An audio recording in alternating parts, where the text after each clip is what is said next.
এই সরকার একটা নির্দলীয় অন্তর্বর্তীকালীন সরকার। তারা দেশ শাসনের জন্য আসেননি, দেশ শাসনের সুস্থ পথ বিনির্মাণের জন্য তারা এসেছে। একটা রোডম্যাপ হবে সংস্কারের, আর একটা রোডম্যাপ হবে নির্বাচনের। সংস্কারটা সফল হলেই নির্বাচনটা সফল হবে। 15.5 বছরের দুঃশাসন অপশাসনের পর আগস্টের 5 তারিখ এই দেশে একটা গণ অভ্যুত্থানের মাধ্যমে পরিবর্তন এসেছে। যে পরিবর্তনকে এদেশের আপামর জনগণ অভিনন্দন জানিয়েছে। আমরা আরেকবার এই গণ অভ্যুত্থান যাদের নেতৃত্বে সংগঠিত হয়েছে, যারা জীবন দিয়েছেন, দেশে প্রবাসে যারা অংশগ্রহণ করেছেন, তাদের সকলকে দেশবাসীর পক্ষ থেকে, বিশেষভাবে আমাদের দলের পক্ষ থেকে অভিনন্দন এবং কৃতজ্ঞতা জ্ঞাপন করছি। এ সময় যারা নিহত হয়েছেন, আল্লাহ তাআলার দরবারে তাদের আত্মার মাগফিরাতের জন্য দোয়া করছি। যারা আহত হয়েছেন তাদের সুচিকিৎসা নিশ্চিত করার জন্য আমরা সরকারকে আহ্বান জানিয়েছি এবং আল্লাহ তাআলার দরবারে তাদের সুস্থতা কামনা করছি।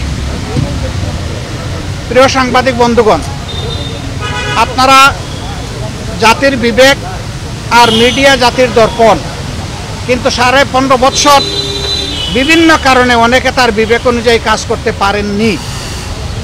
অনেক ক্ষেত্রে বাধ্য করা হয়েছে সমাজকে বিভ্রান্ত করার জন্য, সরকারকে অবৈধ সুবিধা দেওয়ার জন্য মিথ্যা বানায়ট বিভিন্ন সংবাদ পরিবেশনের, যার সবচেয়ে ওয়ার্স্ট সাফারার বা ক্ষতিগ্রস্ত পক্ষ হচ্ছে বাংলাদেশ জামাত ইসলামী।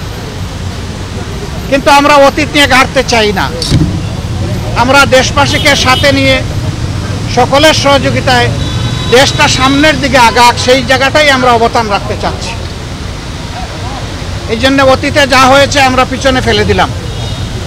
তবে যারা সুনির্দিষ্ট অভিযোগে অভিযুক্ত, যারা মানুষ খুন করেছেন, গুম করেছেন, লুণ্ঠন করেছেন, দেশের সম্পদ বিদেশে পাচার করেছেন, আয়নাঘর তৈরি করেছেন, দিবারাত্র মানুষের উপর ত্রাসের রাজত্ব কায়েম করেছেন, তাদের বিচার, তাদের উপরে ন্যায় বিচার নিশ্চিত হোক, এটা আমরা দাবি করি।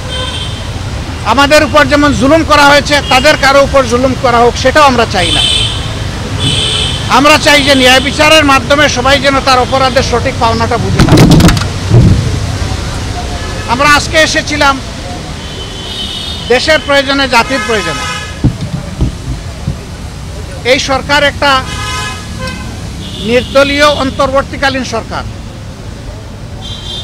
তারা দেশ শাসনের জন্য আসেননি, দেশ শাসনের সুস্থ পথ বিনির্মাণের জন্য তারা এসেছে।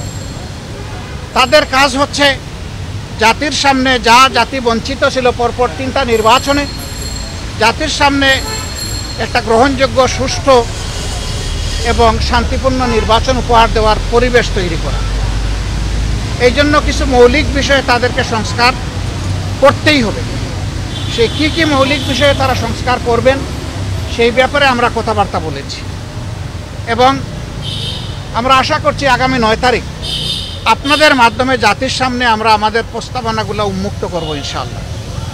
আপনারা দাওয়াত পাবেন, এটি প্রাথমিক ইনফরমেশন। যদি আমাদের দিনক্ষণ ঠিক থাকে আপনারা ইনশাআল্লাহ দাওয়াত পাবেন, বা যখনই হয় আপনারা দাওয়াত পাবেন।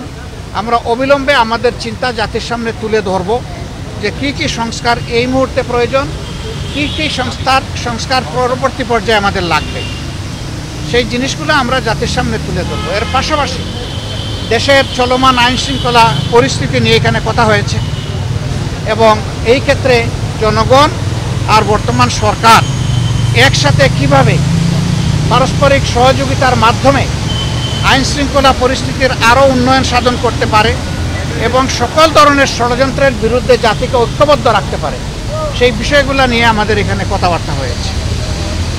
আমরা আশা করছি এই বর্তমান অন্তর্বর্তীকালীন যে সরকার আছে তারা কোনো ধরনের পক্ষ বিপক্ষের মানসিকতা না নিয়ে বরঞ্চ নিরপেক্ষ দৃষ্টিকোণ থেকে তারা দেশকে একটা ভালো জায়গায় নিয়ে একটা সুষ্ঠু নির্বাচন তারা দিতে সক্ষম হবেন এবং এই ক্ষেত্রে এইটাও আমরা আশা করছি যে এই সময়টা নাতি দীর্ঘ হবে।